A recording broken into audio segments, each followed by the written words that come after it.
Good evening, everyone. Hi, this is Shruti here from Triple I Commerce Academy.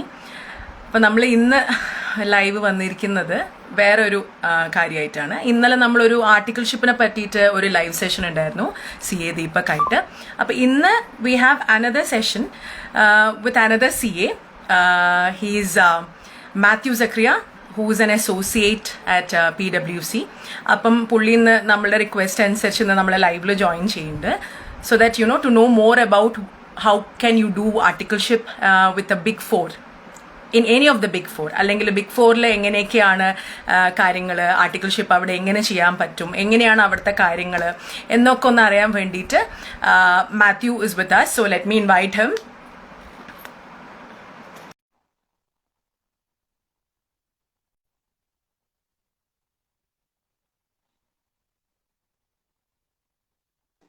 Hi. Hi, Matthew. How are you? I'm good. I'm really good. Right. So where are you right now? Office la or you're back home? ഞാൻ വീട്ടിലാ. Work at home. ശരിക്കും working day. അവരൊക്കെ കണ്ട. അതെ. Okay, fine. So, like, how long have you been with PwC ഇപ്പം? So I did my articleship there. അവിടെ 2017 to 2020 3 years ഞാൻ articleship ചെയ്തു. അത് കഴിഞ്ഞിട്ട് ആർട്ടിക്കിൾഷിപ്പ് കഴിഞ്ഞാൽ അവര് തന്നെ അബ്സോർബ് ചെയ്യും എന്തായാലും as an employee. Okay. Right. Okay. So you're based in Cochin, അല്ലേ? Yeah, I'm from Cochin. പക്ഷെ ഞാൻ ആർട്ടിക്കിൾഷിപ്പ് ചെയ്തത് ചെന്നൈയിലാണ്. Okay. PwC ചെന്നൈയിലാണോ ചെയ്തത്? PwC ചെന്നൈയിലാണ് ചെയ്തത്. Right. Okay. So actually, Matthew, I just wanted to ask you, like, what is actually Big Four എന്ന് പറയുന്നത് എന്താണ്? Because we've been hearing this EY അല്ലെങ്കിൽ KPMG. So what is it actually? So that, you know, even students will be able to understand. Yeah, Big Four എന്ന് പറഞ്ഞാൽ വേൾഡിലെ biggest 4 accounting and auditing firms ആയിരുന്നു. So EY, KPMG, Deloitte, PwC. ഇവര് 4 പേരാണ്. ഇവരും വേൾഡിലെ biggest auditing accounting firm ആണ്.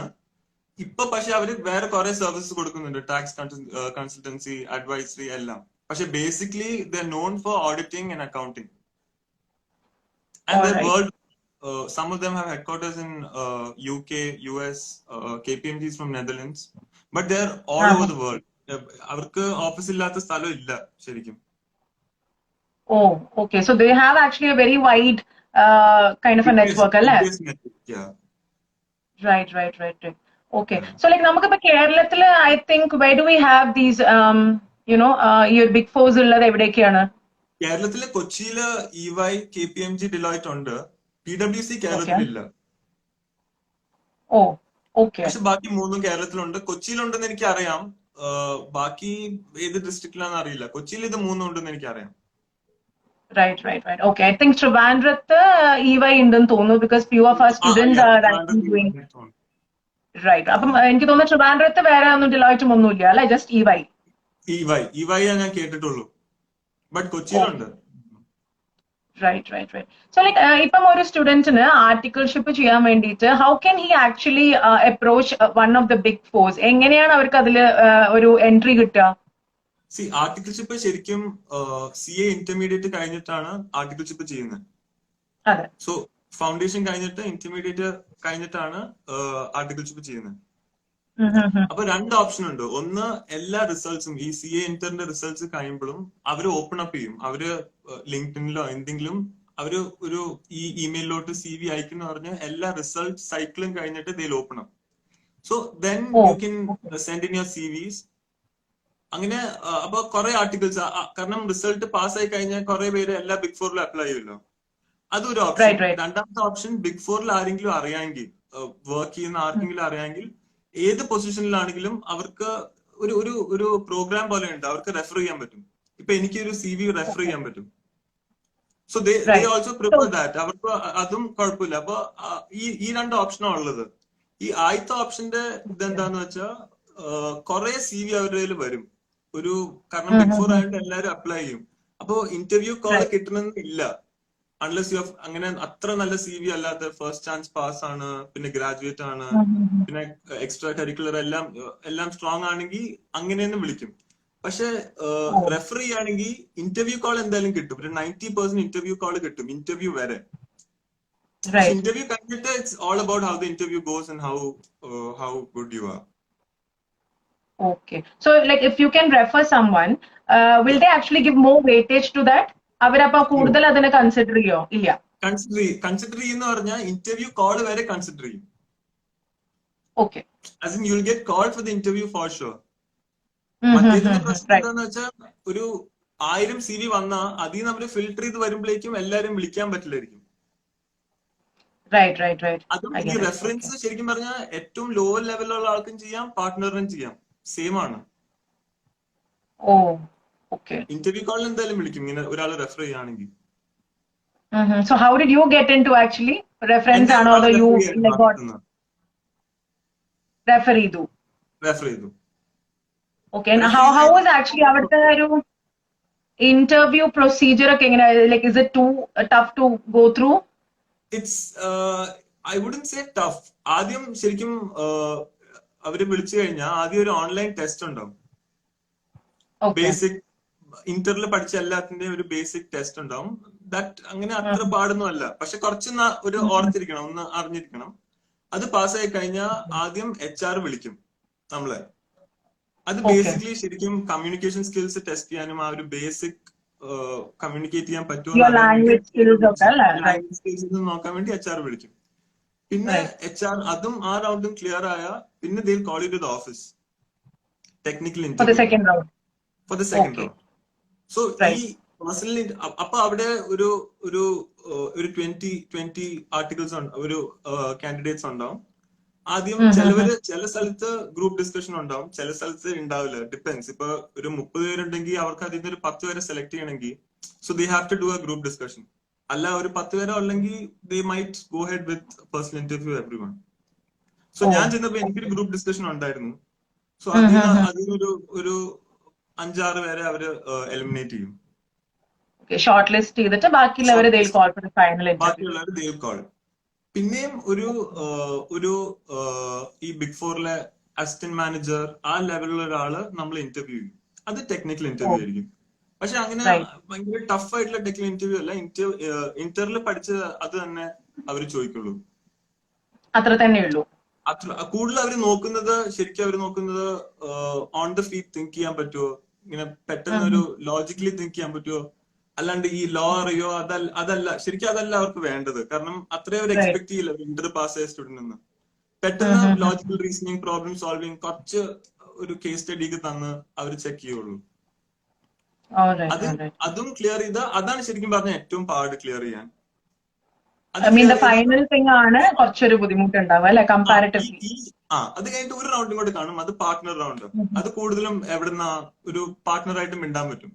Partner ഒന്ന് overall ഒന്ന് പാർട്ട്ണർ ടെക്നിക്കൽ ആയിട്ടൊന്നും ചോദിക്കില്ല, പക്ഷെ Right. എവിടുന്ന ബാക്ക്ഗ്രൗണ്ട്, പേരൻസ് എന്തൊക്കെയാ ചെയ്യുന്ന, ഇൻട്രസ്റ്റ് എന്താന്നൊക്കെ പറഞ്ഞ് വിടും. അത് കംഫർട്ടബിൾ Usual ആക്കാൻ വേണ്ടി ones. ഇന്റർവ്യൂ. അതെ. Okay. Right. ഇപ്പം ഞാൻ ചോദിക്കട്ടെ, നമുക്കിപ്പം ഇന്റർ ബോത്ത് ഗ്രൂപ്പ്സ് ക്ലിയർ ചെയ്തവർക്കാണോ ഇവിടേക്ക് അപ്ലൈ ചെയ്യാൻ പറ്റുക, അതോ സിംഗിൾ ഗ്രൂപ്പിന് കഴിഞ്ഞവർക്ക് പറ്റുമോ? എങ്ങനെയാണ് അവർ ഏതാണ് പ്രിഫറൻസ് കൊടുക്കുക? സിംഗിൾ ഗ്രൂപ്പിന് അവർ പ്രിഫറൻസ് കൊടുക്കില്ല. കാരണം Right. സിംഗിൾ ഗ്രൂപ്പിന് അവർ പ്രിഫറൻസ് അവരെടുത്തു കഴിഞ്ഞാൽ സെക്കൻഡ് ഗ്രൂപ്പിന് അവർ ലീവ് കൊടുക്കേണ്ടി വരും. Second Oh. ഗ്രൂപ്പിന് പ്രിപ്പയർ ചെയ്യാൻ അറ്റ്ലീസ്റ്റ് എക്സാം ലീവിന് കൊടുക്കേണ്ടി വരും. അപ്പൊ അവര് സിംഗിൾ ഗ്രൂപ്പ് ഒട്ടും പ്രിഫർ ചെയ്യില്ല. At least both groups. ചിലവർക്ക് ഇങ്ങനെ ഫസ്റ്റ് ഇങ്ങനെ 2 attempts പാസ് ആവണമെന്നുണ്ടാവും, അങ്ങനെ ഒരു ഫിൽറ്ററും കാണും. പക്ഷെ 2 ഗ്രൂപ്പ് കഴിഞ്ഞിട്ട് അവർ പ്രിഫർ ചെയ്യുള്ളൂ, അല്ലാണ്ട് എടുക്കില്ല. ഓക്കെ. അപ്പൊ ഇപ്പം 2 ഗ്രൂപ്പ് കഴിഞ്ഞിട്ട് കയറുന്നവർക്കും ഇപ്പൊ നോർമലി ഇപ്പം അവിടെ ഒരു കുട്ടി ജോയിൻ ചെയ്താല് അവരുടെ ലീവ് പോളിസീസും ഒക്കെ എങ്ങനെയായിരിക്കും? ലീവ്സ് എങ്ങനെയായിരിക്കും അവർക്ക് കിട്ടുക? എങ്ങനെയാണ് അതിന്റെ? സ്റ്റാൻഡേർഡ് ശരിക്കും ബിഗ് ഫോറിലെ ലീവ്സ് കുറച്ചും കൂടി അഡ്വാൻറ്റേജസ് ആണ്. കാരണം ICAI മാൻഡേറ്റ് ചെയ്തേക്കുന്ന 3 months. 3 months ഫോർ ഷുവർ എല്ലാവർക്കും കൊടുക്കണം, എല്ലാ CA ഫേംസും. ഈ ബിഗ് ഫോർ എന്താ ചെയ്യണമെന്ന് വെച്ചാൽ ICAI ഈ ഇൻസ്റ്റിറ്റ്യൂട്ടിന്റെ റൂൾസ് പ്രകാരം 7 hours ആണ് ഒരു ദിവസം ഒരു ആർട്ടിക്കിൾ വർക്ക് ചെയ്യുന്നത്. 7 hours. ഇവര് ഈ 3 yearsൽ 8 hours വർക്ക് ചെയ്യിപ്പിച്ചിട്ട് ആ 1 hour അക്യുമുലേറ്റ് ചെയ്ത് ഒരു 1 month എക്സ്ട്രാ ലീവ് ആയിട്ട് തരും. So you will get 4 months instead of 3 months. And ആ 4 months അവര് ഡിസ്റ്റർബ് ചെയ്യില്ല, ലാപ്ടോപ്പ് തുറക്കുക ഒന്നുമില്ല. It's proper leave. It's standard all across big fours. അവർ ഈ സ്റ്റഡി ലീവിനിടയ്ക്ക് അവരൊന്നും എക്സ്പെക്ട് ചെയ്യില്ല. ഓക്കെ. അപ്പൊ ബിഫോറിലൊക്കെ കയറുമ്പോൾ like do they have any bonus അങ്ങനെ എന്തെങ്കിലും ഉണ്ടാവോ? അതോ നത്തിങ് ഓഫ് ദാറ്റ് സോർട്ട്? ഇത്ര പീരീഡിന് ഒന്നുമില്ല. ഒന്നുമില്ല. അത് മാത്രമല്ല, ബിഗ് ഫോർ കയറിയ വേറെ ഗുണം എന്താന്ന് വെച്ചാൽ ക്ലിയർ ചെയ്യുമ്പോൾ തന്നെ you have A safe job at hand. So clear ചെയ്ത് റിസൾട്ട് വന്ന from the next day you will be an associate. അതായത് നോർമലി പുറത്തുനിന്ന് ഒരാള് ആർട്ടിക്കിൾഷിപ്പ് ചെയ്ത് വന്ന ആളെക്കാളും ഒരു ലെവലാണ് ബിഗ് ഫോറിൽ ആർട്ടിക്കിൾഷിപ്പ് ചെയ്തത്. So you have A very safe job at hand. അതാണ് ഭയങ്കര. പിന്നെ ക്യാമ്പസ് പ്ലേസ്മെന്റ് ഇരിക്കുമ്പോഴും മിക്ക കമ്പനീസും ബിഗ് ഫോർ ആർട്ടിക്കിൾസിനെ ശരിക്കും പ്രിഫർ ചെയ്യും. കാരണം അവർക്കറിയാലോ ബിഗ് ഫോറിൽ കയറണമെങ്കിൽ there be a basic communication സ്കിൽസും ഉണ്ട്. ആ ഒരു ഫിൽട്ടർ ചെയ്യാൻ വേണ്ടി അവര് അതും ഒരു ഗുണമാണ് ബിഗ് ഫോർ ചെയ്ത. റൈറ്റ്. ഇതിലിപ്പം 2 ഗ്രൂപ്പും കഴിഞ്ഞിട്ട് കയറി ദേ ആർ ഡൂയിങ് ഇറ്റ്. അപ്പൊ ഇവർക്ക് ഫൈനൽസ് ഒക്കെ ചെയ്യുമ്പോൾ എങ്ങനെയാണ്? അപ്പത്തേക്ക് ഇവർ ഈ ഒരു ഇത് കഴിഞ്ഞിട്ടല്ലേ എന്തായാലും ഫൈനൽസിലോട്ട് വരിക അല്ലെ? They'll finish off their thing and then they'll be able to write the final, right? അതിന്റെ മുന്നേ അല്ലല്ലോ? ഇല്ല, അതിന് ശരിക്കും 3 years അല്ലേ ആർട്ടിക്കിൾഷിപ്പ്. അതെ. അപ്പൊ ആ 3 years എൻഡ് ചെയ്യുന്നതിന് മുമ്പ് 4 months മുമ്പ് അവർ ലീവ് കൊടുക്കും. സോ കുറെ പേര് ആർട്ടിക്കിൾഷിപ്പ് കഴിയുന്നതിന് മുമ്പ് എന്താണല്ലേ ആ ലീവ് വരുന്നത്? ലീവ് വരുന്നത്. But 2.5 years കഴിഞ്ഞിട്ട് you are eligible to write the final exam. Okay, fine. Right. പിന്നെ ഇവരുടെ like what will be the stipend that one person would be getting അവിടെ ഒരു ജോയിൻ ചെയ്യുമ്പോൾ? Comparatively it's very good. Is it? At least it's ഒരു 20,000 ഒക്കെ third ഇയറിൽ വരും. That's a pretty good amount അല്ലേ? നമുക്കിപ്പം പൊതുവേ ജനറലി നമ്മൾ കേൾക്കുന്നിടത്ത് നമ്മള് പൊതുവെ സ്റ്റൈപ്പൻസ് പൊതുവെ കുറച്ച് കുറവായിരിക്കും എന്നുള്ളത് പറയുമല്ലോ. ഞാൻ കുറെ കുട്ടികളെ പറഞ്ഞ കേട്ടിട്ടുണ്ട് ജോലി ഭയങ്കര കൂടുതലാണ്, സ്റ്റൈപ്പൻഡ് കുറച്ചേ ഉള്ളൂ എന്നൊക്കെ ഇങ്ങനെ അവരുടെ കമന്റ്സ് ഞാൻ കേട്ടിട്ടുണ്ട്. അതെ. പക്ഷെ അതൊന്നും ശരിക്കും ഒരു ഡിസൈഡിങ് ഫാക്ടർ ആവരുത്. ആ 3 yearsലെ സ്റ്റൈപ്പൻഡ് ശരിക്കും ബിഗ് ഫോറിൽ പോണോ വേണ്ടിയോന്ന് പറ്റി അതിനെപ്പറ്റി അതൊരു ഫാക്ടർ ആവരുത്, ഡിസൈഡിങ് ഫാക്ടർ ആവരുത് സ്റ്റൈപ്പൻഡ്. കാരണം ലോങ് ടേമിൽ നോക്കുമ്പോൾ ഇതൊന്നും ഇല്ലല്ലോ. അതെ. റൈറ്റ്. പിന്നെ ഞാൻ വേറൊരു കാര്യം കൂടെ കേട്ടിട്ടുണ്ട്. നോർമലി നമ്മളിപ്പോ ആർട്ടിക്കിൾഷിപ്പ് ചെയ്യുമ്പം ഏതെങ്കിലും ഒരു ഡിപ്പാർട്ട്മെന്റ് മാത്രമാണ് എന്താ പറയാ കോൺസെൻട്രേറ്റ് ചെയ്യുക, അതിലായിരിക്കും കൂടുതൽ വർക്ക്സ് ഉണ്ടാവുക എന്നുള്ളത്. അപ്പം ബിഗ് ഫോറിലും അങ്ങനെ തന്നെയാണോ? അതോ will they be able to provide you അല്ലെങ്കിൽ make you work in other departments too, അങ്ങനെ ഉണ്ടോ? ബിഗ് ഫോറിൽ ഒരു ഡിപ്പാർട്ട്മെന്റിൽ കയറിയ ആ ഡിപ്പാർട്ട്മെന്റിൽ മാത്രമേ വർക്ക് ചെയ്യുള്ളൂ. അതാണ് ശരിക്കും ഒരു ഡിസഡ്വാൻറ്റേജ്. പക്ഷെ ഇറ്റ് ഡിപ്പെൻഡ്സ്. സി ഇപ്പൊ ലോങ് ടേമില് എനിക്കിപ്പോ ടാക്സ് കൺസൾട്ടന്റ് ആവണമെങ്കിൽ ഞാൻ articleship I start specialising in tax. Okay, right. So I don't have to go to audit. പക്ഷെ അതിന്റെ വേറെ വശമുണ്ട്. ഇപ്പൊ ഒരു ഫേം തുടങ്ങുകയെന്ന് വെച്ചാൽ ഒരു ഫേം സ്റ്റാർട്ട് ചെയ്യാൻ, ഒരു ഓഡിറ്റ് ഫേം സ്റ്റാർട്ട് ചെയ്യണമെങ്കിൽ ശരിക്കും ബിഗ് ഫോർ ഒട്ടും ഹെൽപ്പ് ചെയ്യില്ല. കാരണം ഒരു ഡിപ്പാർട്ട്മെന്റ് ആ ഡിപ്പാർട്ട്മെന്റ് മാറ്റേ അറിയുള്ളൂ. ഒരു മിഡ് സൈസ് ഫേമിൽ പോയാൽ U will get all around knowledge. ഇപ്പൊ ഒരു ഫേം ഓപ്പൺ ചെയ്യാൻ എല്ലാം ഒന്ന് കണ്ടിരിക്കണമല്ലോ. All about specialized in audit. ഇപ്പൊ ടാക്സ് ആണെങ്കിൽ you will be specialized in tax. Okay. So if you are actually planning to practice, അങ്ങനെയാണെങ്കിൽ big four കുറച്ചും കൂടെ ഹെൽപ്ഫുൾ ആണ് അല്ലേ? ബിഗ് ഫോർ ഹെൽപ്ഫുൾ അല്ല. പ്രാക്ടീസിംഗ് ആണെങ്കിൽ അല്ല. ഇപ്പൊ ഒരു ജോബാണ് അല്ല. ഇപ്പൊ ഫ്യൂച്ചറിൽ ബിഗ് ഫോറിലെ ജോയിൻ ചെയ്യണം പ്ലാൻ എങ്കിൽ ദെൻ ആർട്ടിക്കിൾഷിപ്പിലെ ജോയിൻ ചെയ്യുന്ന നല്ലത്. ഓക്കെ. പക്ഷെ പാസ്സായി കഴിഞ്ഞിട്ട് സ്വന്തമായിട്ട് ഒരു ഫേം ഇടുവാണ്, ഓഡിറ്റിംഗ് സ്റ്റാർട്ട് ചെയ്യുകയാണെങ്കിൽ പിന്നെ ബിഗ് ഫോറിൽ നമ്മൾ അധികം കാണില്ല, അധികം വെറൈറ്റി കാണില്ല. Right. Okay, fine. Like, what is your experience being into one of the big fours? ഇപ്പം കുറച്ച് അവിടെയുള്ള ആർട്ടിക്കിൾഷിപ്പ് ചെയ്തത്. അപ്പൊ how was your experience in total? അതെ, സോ എനിക്ക് ഐ വാസ് ക്ലിയർ. എന്റെ ഒബ്ജക്റ്റീവ് കൺസൾട്ടിങ് ആയിരുന്നു ഇൻ ഫ്യൂച്ചർ. എനിക്കൊരു ഓഡിറ്റ് ഫേം സ്റ്റാർട്ട് ചെയ്യേണ്ടത് എനിക്ക് ക്ലിയർ ആയിരുന്നു. അങ്ങനെ നോക്കുമ്പോൾ എനിക്ക് ഏറ്റവും ബെനിഫിഷ്യൽ ബിഗ് ഫോർ ആണ്. Okay. ബിഗ് ഫോറിന്റെ ഗുണം എന്താണെന്ന് വെച്ചാൽ, ഫസ്റ്റ് ഓഫ് ഓൾ നമ്മൾ ഡീൽ ചെയ്യുന്ന ക്ലയൻസ് എല്ലാം ഒന്നെങ്കിൽ ലിസ്റ്റഡ് ആൻഡ് മൾട്ടിനാഷണൽ ആയിരിക്കും. Okay, right. അത് ഭയങ്കര ഒരു ഇറ്റ്സ് എ വൈഡ് എക്സ്പോഷർ. അതൊന്ന്. രണ്ട്, കണക്ട്സ് യു ഹാവ്. ഇപ്പൊ ബിഗ് ഫോറിൽ വൺസ് യു ഗെറ്റ് ഇൻ, നമുക്ക് തന്നെ ഫീൽ ചെയ്യില്ല നമ്മളൊരു ആർട്ടിക്കിൾ ആണ്, ഒരു ആർട്ടിക്കിൾ അസിസ്റ്റന്റ് ആണ്, നമ്മൾ തന്നെ ഫീൽ ചെയ്യില്ല. കാരണം Atmosphere, everything would be policy ആണല്ലോ, different, isn't it? Yeah. പുറത്തേക്ക് പോലത്തെ പോളിസിയാണ്. So you'll be close to the partners, you'll be close to the managers. So അവിടെ നിന്ന് ഇറങ്ങി കഴിയുമ്പോ കുറെ കണക്ഷൻസ് കാണും. കാരണം ഇവരൊക്കെ വേറെ കമ്പനീസിലും ടോപ്പിലും വേറെ സ്ഥലത്ത് പോകുമ്പോ you will have connects. Right. രണ്ട്, പിന്നെ ഉള്ളത് ഈ കമ്മ്യൂണിക്കേഷൻ സ്കിൽസും, ഇങ്ങനെ mail drafting, report writing, assessments, അതിലൊക്കെ ഭയങ്കര exposure. Okay. Will it be like is it a team kind of thing, or will you be working separately? Is it a teamwork there? Team ആയിട്ടാണോ? Full teamwork. It's full teamwork, and you'll work with different partners. Okay. So it's based on engagements. ഇപ്പൊ ഒരു ക്ലയന്റിലെ ഒരു team കാണും, അങ്ങനെ ഒരു 3-4 client കാണും. Right. Okay. അപ്പൊ നമുക്ക് പലരായിട്ട് ഇന്ററാക്ട് ചെയ്യാൻ പറ്റും.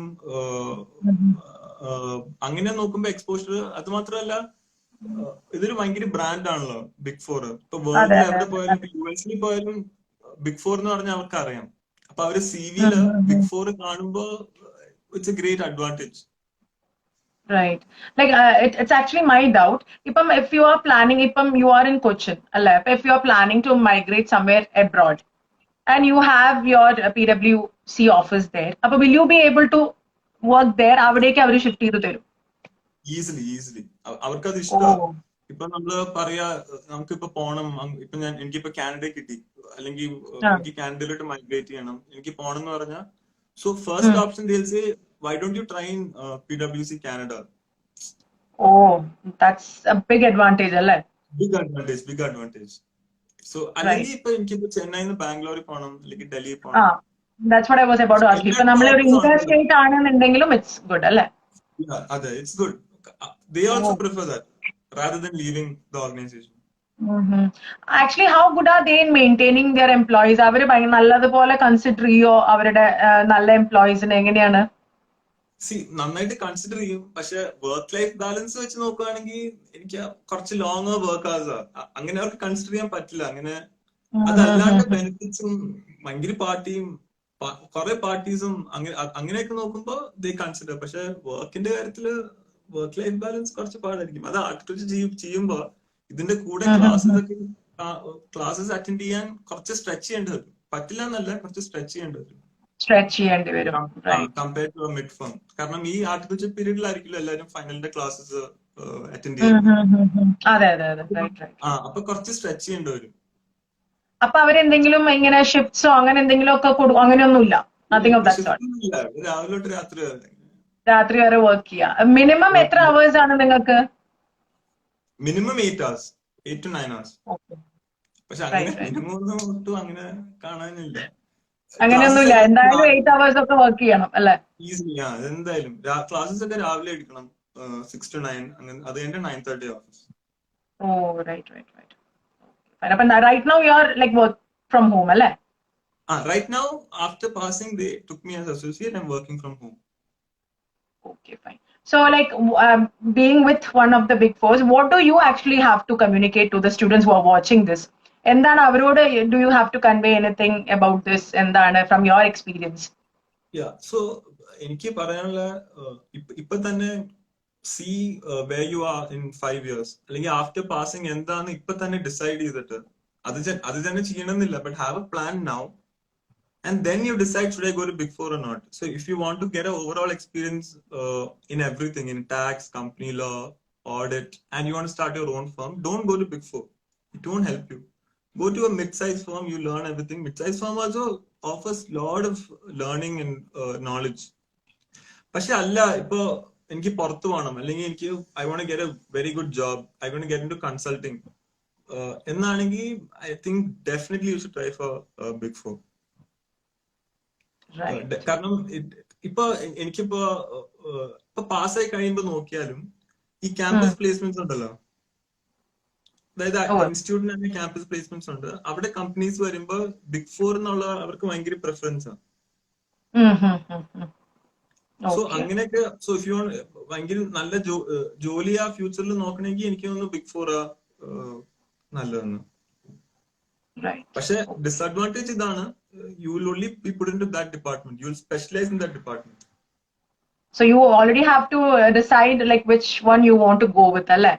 Yeah, that you have to decide. Audit allengi tax, what you have to decide. Okay, fine. But that is, I think by now you should make that decision.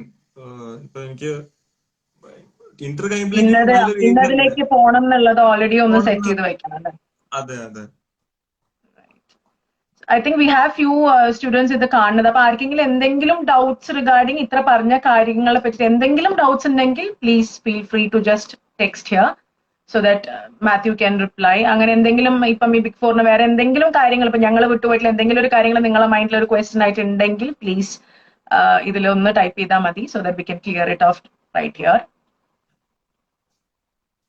Somebody has messaged out here. Matthew worked both in transfer pricing and IDT. ഇതെന്റെ ഫ്ലാറ്റ്മേറ്റ് ആണ്. Okay fine. ഞാനും പെട്ടെന്ന് വിചാരിച്ചു ആരോ പരിചയമുള്ള ആളായിരിക്കും, അല്ലാണ്ട് ഇങ്ങനെ ഒരു കമന്റ്സ് പാസ് ചെയ്യില്ലല്ലോ. അതെ അതെ, പരിചയമുള്ള ആളാണ്. Right right okay. എനിക്ക് തോന്നുന്നു കുട്ടികളാരും പിന്നെ മെസ്സേജസ് ഒന്നും ഇതിൽ വരുന്നില്ല. So I guess probably they are completely satisfied with the session. They can reach out to me also. I'll be sure definitely. So anyway, I think we'll wind up this session. It was really good to have you here, Matthew. സന്തോഷം വന്നതിലും ഈ കാര്യങ്ങളൊക്കെ പറഞ്ഞതിലും. I hope ഇതിലുണ്ടായിരുന്നപ്പോ ലൈവിലുള്ള കുട്ടികൾക്കൊക്കെ, കാരണം നമ്മളിപ്പോ normally എല്ലാവരും പറയും ഇങ്ങനെ big four, EY, ഞാനും നമ്മൾ EY, KPMG നമ്മളൊക്കെ അവിടെ പഠിക്കുന്ന പിള്ളേരെ അറിയുന്നതല്ലാണ്ട് എങ്ങനെയാണ് അതിലോട്ട് എത്തുക അല്ലെങ്കിൽ അവിടെ എങ്ങനെയൊക്കെയാണ് കാര്യങ്ങൾ എന്നുള്ളത് we were not much aware about it. Even കുട്ടികൾക്കും ഈ കേട്ട് എന്ത് പരിചയമില്ലാണ്ട് കൂടുതൽ ഇൻ ഡീറ്റെയിൽ മേ ബി ഇത് കണ്ടപ്പോൾ അവർക്ക് കുറച്ചും കൂടെ നല്ല ഹെൽപ്ഫുൾ ആയിട്ടുണ്ടാവും. I think we are getting messages. Where do you see yourself after 8 years? So I'm clear that I'll be in a consulting field. So consulting field ആകുമ്പോൾ കുറെ വേറെ ഇങ്ങനെ കുറെ ക്ലയൻസും വെറൈറ്റി ഓഫ് വർക്ക് ആയിരിക്കും. സോ ഓഡിറ്റ് അല്ല എന്ന് ഞാൻ sure ആണ്, ബട്ട് കൺസൾട്ടിംഗിൽ ഇതിൽ സ്പെഷ്യലൈസ് ചെയ്യണമെന്ന് ഞാൻ എപ്പോഴും ഫിഗർ ഔട്ട് ചെയ്തുകൊണ്ടിരിക്കുക. Right. We have another question. Will Big Four take students who clear in multiple attempts? Yes, maybe they won't prefer, but you should definitely try. They will take. I have seen a lot of people who cleared inter in multiple attempts. As long as you cleared both the groups and you are technically little good in the interview, they'll take you. Right. Any tips to crack CA exams? Tips കുറെ ഉണ്ട്, പക്ഷെ അത് എല്ലാരും പറയുന്നതാണ്. ഒരു tip ഇങ്ങനെ അധികം ഞാൻ കേൾക്കാത്തതും, CA ഫൈനലിനാണ് പഠിക്കുന്നതിന് മുമ്പ് പാസ്സായ ആരെങ്കിലും ഗൈഡൻസ്, അതായത് 1-to-1 guidance would be very helpful. As in ഞാനായാലും ആരെങ്കിലും അറിയെങ്കിൽ 1-to-1 ഗൈഡൻസ് അതാരും ടിപ്പായിട്ട് അങ്ങനെ കൊടുക്കാറുമില്ല. എനിക്കും അറിയില്ലായിരുന്നു അത്, പക്ഷെ ഭയങ്കര ഹെൽപ്ഫുൾ ആണ്. Right. Paul ne vanna put question, will ACCA aspirants be taken for articleship? No, ACCA won't be taken because there's no mandate. Either idur CA firm aanu, CA firm will be registered with ICA. appo avarku CA pursue cheyna pillare mathra they can take for articleship. Okay, right. Any other questions? And how is the ACCA course and does it have any scope? I guess maybe it definitely does. But ACCA എന്ന് പറയുന്നത് ഇംഗ്ലണ്ടിലെ CA, so it has more scope in England. Just like CA, Indian CA has more scope in India, same way ACC has more scope in England, but has scope in India as well, but not maybe as much as CA. Right. So I guess that's it with the messages. So once again, thank you so much, Matthew, for joining. No Thank you so problem. much and hope to see you in more sessions as well. ഇതേ മാതിരി നമ്മൾ വേറെ എന്തെങ്കിലും ഒക്കെ Yes, ഉണ്ടാവുന്ന സമയത്ത് I'll definitely contact so that we can have more sessions. Sure. All right. Thank you. Thanks a lot. Thank you. And thank you so much, students. ഇതിപ്പോ ലൈവില് വന്നു. Even I hope your queries and doubts have been cleared. Thank you so very much for joining up the session and everybody. Thank you. Have a good day. Bye.